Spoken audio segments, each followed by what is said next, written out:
बिस्मिल्लाहिर्रहमानिर्रहीम। सदर जलसा द कौमी वतन पार्टी रजा सदीक जिले चेयरमैन कैसर जमाल खान स्टेज वाले मौजूद द कौमी वतन पार्टी द जिले जनरल सेक्रेटरी मुफ्ती इफ्तिखार साहब द हल्का PK 57 द कमेटी मेंबरान साहबान दलता के रागले जमुंगा द स्वात ना यो मोज़स मेलमा द पाटे यो डेर खमशर अहमद गुल शर्मानी साहब दलता के रागले द कौमी वतन पाटे द तहसील तंगी साबिका तहसील नाजिम यायाजान मोहम्मद साहब असद शमशेर मुश्ताक खान आशिक खान आसिफ कमाल खान और मातम खामख नास द हल्का 57 और बिया खसूसन द मेर उमर से और द शर्मानो के लिए मशरानो इज्जतमंदो तवानानो अस्सलाम वालेकुम। ज़रूर के अवल दखपड़खा और द कौमी वतन पार्टी द टूर बरगड़ो लखा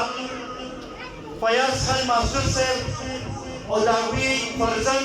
यासर अली और दावी सरजिकम गंश में इज्जतमंद मशरान और जवानान नंदुसरा और कौमी वतन पार्टी की शामिल शु अवी दखपड़खा और द कौमी वतन पार्टी द टूर का जुनून लखा आज का दिन में और ता यकीन नहीं और कोमा जो सही फैसला करेगा इंशाल्लाह योजेबा द मिली लेबर जनाब अफ्ताब अहमद खान शेरकों को मशरे के ते इलाके खिदमत पकाऊंगा ता इलाका में तरक्के पलार बनवानूंगा ता पख्तून का में तरक्के पलार बनवानूंगा जब बंदो ज दयासर खान देर जब मशहूर इमाम चे नन तकरीबन यो समझ के दाख्तर नहीं हो तो देर दिमाग के रीज़ोंगा यो बन मरके ने जब मजीद खान पकड़िए अखबरन तकरारन अमा कहता हुए जिसमा ज़िंदा मशर सियासत न मुतासिर है मा द मशर चिकन जदी जिले दखल को लपारा खिदमत दी कम हली जली दी कम मंद तोड़े वाली दी नदागी न मुतासरे मा अमुंगा दा खोड़ू कि जमुंगा कले जिले कबीर पसमानदा कले ले जमुंगा इलाका तेरा पसमानदा इलाका दा मुंगा दा खोड़ू चिता जमुंगा पसंद नास किए और जमुंगा दा इलाका में जिले दा तरक्की की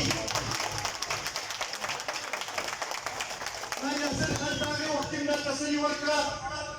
शहीद वतन है मोहम्मद खान शेरकोन वाखा तरोस करे द कौमी वतन पार्टी हर यो कारकुन जे अगर इनकी सोच सरा इनकी जज्बे से सियासत कई जे मुंगा दा वाडू जिता खौर तरक्की की मुंगा दा वाडू जिता कौन तरक्की की मुंगा दा वाडू जिता गरीबानान जे उनकी मसाइल दे हल इंशाल्लाह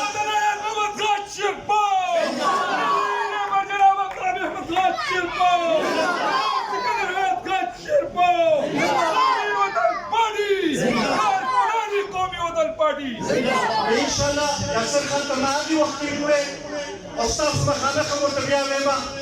इंशाल्लाह जमुंगा लो से की दिशी ताकि वस्त्र खपल जाता और कोशिश पकाऊंगा सासो इलाके खिदमत परूंगा ने फर्ज से सासो मसाइल जितने का जमुंगा मसाइल दी और इंशाल्लाह दिल्ली का हल परवा कौमी वतन बाकी चीजें रश पर लगेगी और इंशाल्लाह सासो मसाइल पाल की बात जसबंदो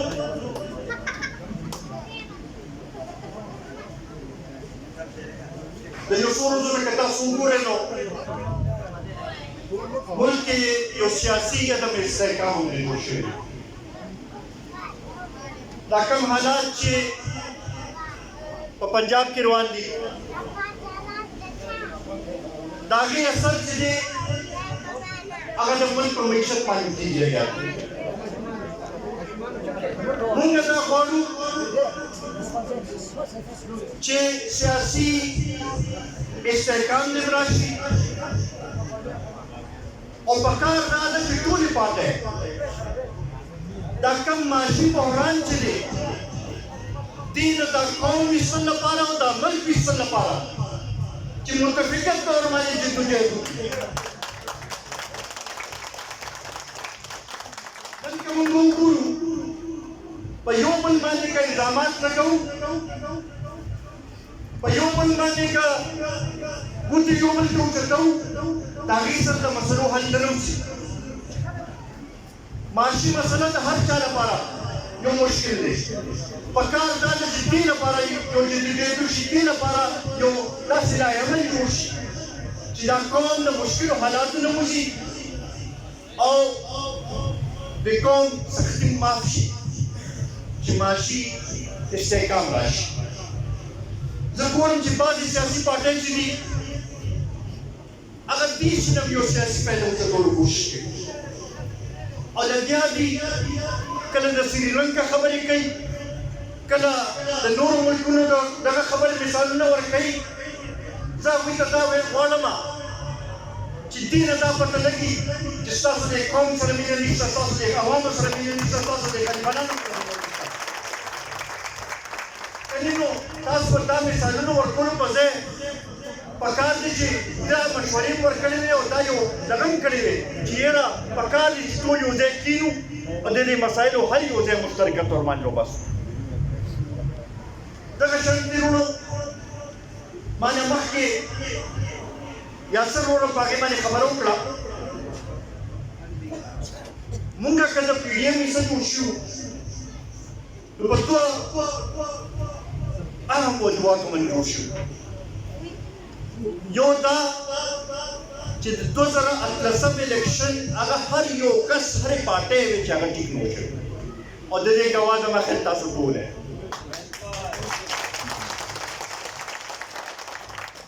دویم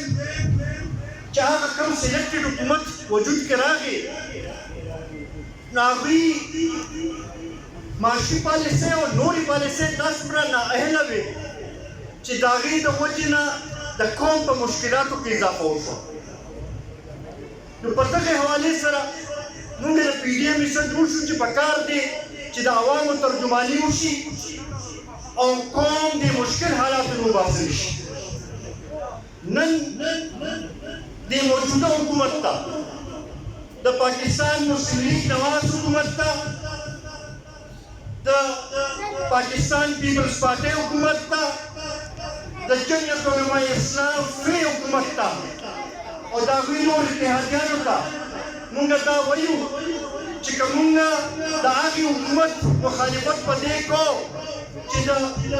عوامو په مشکلاتو کې هغې اضافه کوله نو که تاسو هم په دغې لارې باندې روان شوی نو بیا موږ به د قوم حمایت کوو د قوم ترجماني به کوو ستاسو خلاف به بیا موږ روان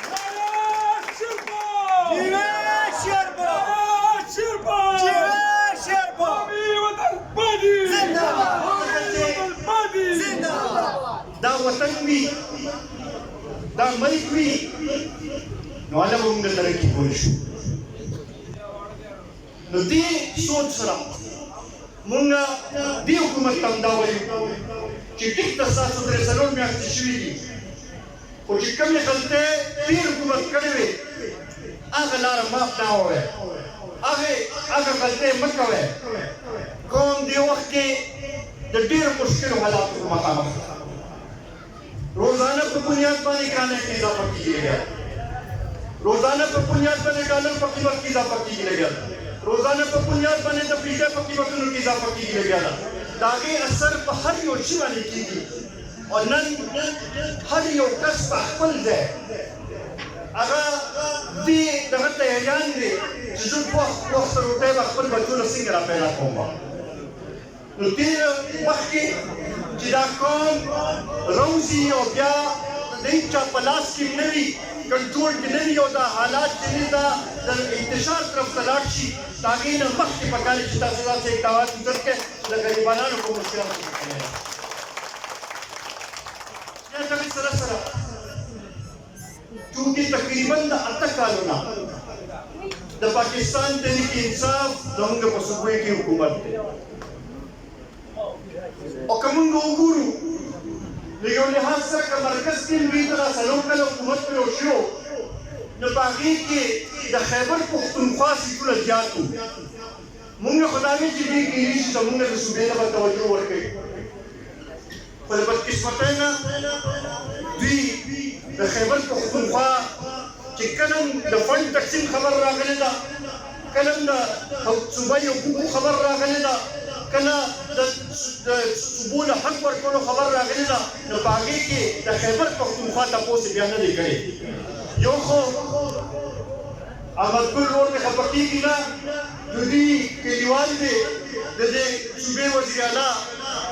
موږ د هغه په دغه سیاست باندې پوه نه شو. زما خو داسې بعضې وخت کې داسې شک راځي چې هغه اوس هم دا خیال چې زه د خالي د یو حلقې وزیر اعلی یم د صوبې وزیر اعلی نه یم ځکه چې صرف د هغې حلقې تپوس کوي د نورې صوبې تپوس نه کوي. نن دغې د وجې نه په پښتنو کې ډېره لویه مایوسي راغلې ده. نن پښتانه چې دي هغه همدې ته ګوري چې یاره زمونږ دا مسایل به څوک حل کوي. موږ ورته د قومي وطن پارټۍ ته ډخه دا ویل غواړو چې هغه شهید وطن حیات محمد خان شیرپو نو چې لږه موقع ورته میلاو شوې ده او که ډېره موقع ورته میلاو شوې ده د دې صوبې خدمت لپاره یې هغه ټایم تېر کړی دی کوشش یې کړی دی او چې وخت راغی نو د خپل سر قرباني یې ورکړه خو د قوم نه وروسته وشو. بیا د هغوی نه پسته ملي رهبر جناب آفتاب احمد خان شیرپو که 2 ځله وزیر اعلی جوړ شوی دی ډېر پوره حکومت موقع ورته نه وه میلاو شوې پوره ټایم یې نه و پوره کړی. یو ځل چې دی 15 میاشتې وې او بل ځل چې دی 40 میاشتې وې خو په هغې کې چې کومه ترقي شوې وه او خاص کر په دې ضلع چارسده کې او بلکې په دې ټول خیبر پښتونخوا کې د هغې مثالونه نن پورې خلک ورکوي چې یاره هغه وخت کې ډېر لوی ترقي شوې وه. نن یاسر رور دا تمه کوي چې یاره دلته به سکندر راځي او هغه به د ګیس لپاره موږ لپاره اواز اوچتوي یا ګیس به موږ له راولي به نو دا په دې باندې کوي چې ملي رهبر جناب آفتاب احمد خان شیرپو دې دلې ته دا ګیس راته کړی دی دې موضوع ته به هغه ګیس راورکړی او دا تمه د هغه نه خلک کوي د هغه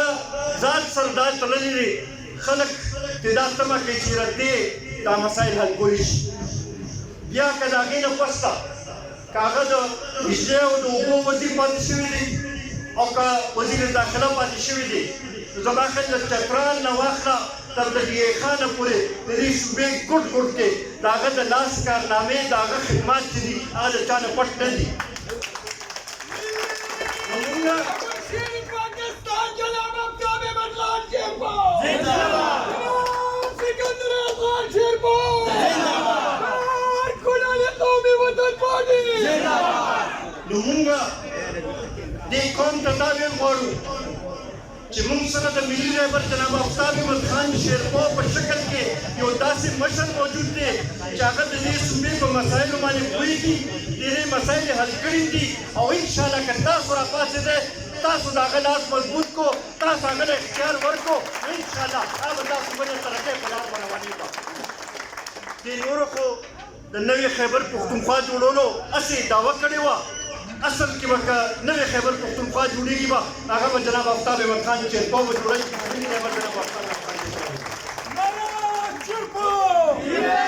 قومي وطن پارټي زنده‌باد. د دې حلقې په حوالې سره به یو څو خبرې وکړو. په دې حلقې کې هم زموږ ډېر خدمات د عمرزور د سوي ګیس ما خبره وکړه د پانځو کې سوي ګیس د تورنځو کې د سوي ګیس دی نور داسې ډېر روډونه پلونه بجلی ګیس کالجونه سکولونه اسپتالونه څه نور خلک دي چې هغوی په دې غلط فهمۍ کې وو چې دا په هغوی کې څه کمال دی نن د حکومت پارټۍ ته تللي دي خو تاسو وګورئ چې هغه شانتې هېڅ هم دغه نه شي کولی څنګه چې د ملي رهبر جناب آفتاب ایوب خان شریفان هغه هغوی په سر باندې پروت و یاسر راته وایي چې هغوی کې یو کس ورته بېګا ټلیفون کړی او ته یې ویل چې یاره ته راشه او څه چې ستا کار خدمت دي نو هغه زمونږ دله کوو به یاسر که آینده درته ټلیفون وکړي نو ته ورته ووایه چې زه ستا ذمواري اخلم که ستا څه کار وي هغه به